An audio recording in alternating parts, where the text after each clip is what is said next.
Qarabağın uşaqları gəlib Səlyan. Səlyan gəlib öz onunla bax. 3 manatlıq yerlər.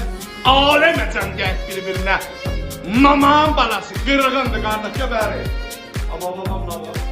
Hoş gəlirsən mama qurban. Həyatım. Bu da mərdik sonundan oxşayır, rəhmətli acıq olur. Qədər qədər.